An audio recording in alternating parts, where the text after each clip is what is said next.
Hi everyone, welcome to Good Reviews channel. நாம இன்னைக்கு பார்க்க போறது சமுத்திரக்கனி நடிப்பில் ரிலீஸ் ஆன திருமாணிக்கம் படத்தோட ரிவ்யூ தான் பார்க்க போறோம். இந்த படத்தோட கதை என்னன்னா, படத்துல சமுத்திரக்கனி ஒரு லாட்டரி கடை வச்சு நடத்திட்டு இருக்காரு. இவருக்கு 2 பெண் குழந்தைங்க இருக்காங்க. அதுல 2வது பொண்ணுக்கு சரியா வாய் பேச வராது. அந்த பொண்ணை வாய் பேச வைக்கிறதுக்காக சமுத்திரக்கனியும் அவரோட வைஃபும் நிறைய முயற்சிகள் பண்ணிட்டு இருக்காங்க.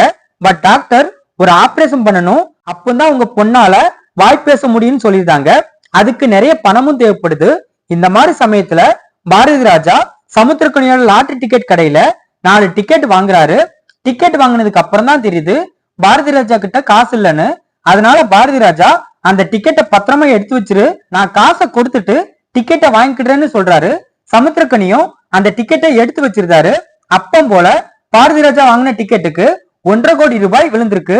அதனால சமுத்திரக்கனி பாரதி ராஜாவை தேடி போய் அந்த லாட்டரி டிக்கெட்டை கொடுக்க முடிவு பண்றாரு. இந்த விஷயம் சமுத்திரக்கனியோட வைஃபுக்கு தெரிய வருது. அதுக்கு அவங்க அந்த டிக்கெட் நம்மளோடது, அதனால அவரை தேடி போக வேண்டாம், அந்த பணத்தை நாமளே எடுத்துப்போம்னு சொல்றாங்க. இதுக்கப்புறம் என்ன நடந்துச்சு, இதுதான் இந்த படத்தோட கதை. இந்த படத்தோட பிளஸ், படத்தோட மிகப்பெரிய பிளஸ் சமுத்திரக்கனியோட பெர்ஃபார்மன்ஸ் தான். அந்த அளவுக்கு ரொம்ப தரமா நடிச்சிருக்காரு. அதுலயும் ஒரு சீன்ல சமுத்திரக்கனியோட வைஃப் அந்த பணத்தை நாமளே எடுத்துப்போம்னு சொல்லி சமுத்திரக்கனியை கன்வின்ஸ் பண்ண ட்ரை பண்ணுவாங்க. பட் அதுக்கெல்லாம் கொஞ்சம் கூட அசராம அந்த பணம் நம்மளோடது இல்லைன்னு பிடிவாதமா இருப்பாரு. அதுல எல்லாம் அவரோட பெர்ஃபார்மன்ஸ் வேற லெவல்ல இருக்கு. சமுத்திரக்கனியோட வைஃபா நடிச்ச அனன்யாவும் செமையா நடிச்சிருக்காங்க. பாரதி ராஜாவும் ஒரு ஏழ்மையான குடும்பத்தை சேர்ந்தவரா அட்டகாசமா நடிச்சிருக்காரு. படத்தை நடிச்ச எல்லாருமே அவங்களோட கதாபாத்திரத்தை சூப்பரா பண்ணிருக்காங்க. படத்தோட ஸ்டார்டிங் சீன்ல சமுத்திரக்கனியோட ஃபேமிலியை காட்டின விதம் ரொம்ப அழகா இருக்கு.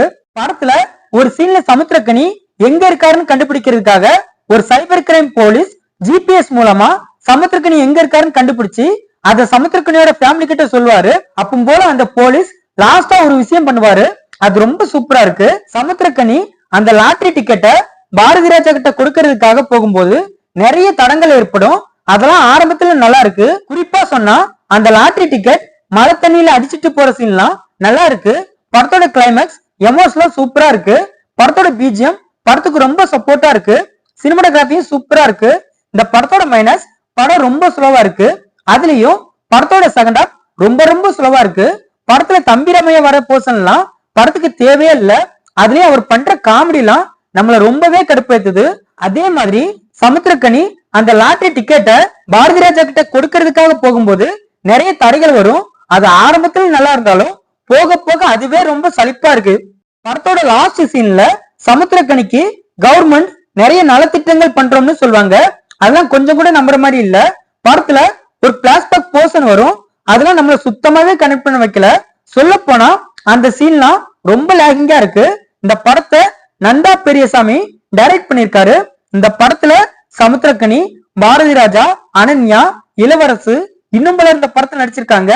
மொத்தத்துல இந்த படத்தை பார்க்கலாமா கேட்டா, ஒரு ஆவரேஜான டிராமா த்ரில்லர் மூவி பார்க்கணும்னு நினைக்கிறவங்க இந்த படத்தை பார்க்கலாம். இந்த வீடியோ பிடிச்சிருந்தா லைக் பண்ணுங்க, ஷேர் பண்ணுங்க, சப்ஸ்கிரைப் பண்ணி சப்போர்ட் பண்ணுங்க. Thanks for all.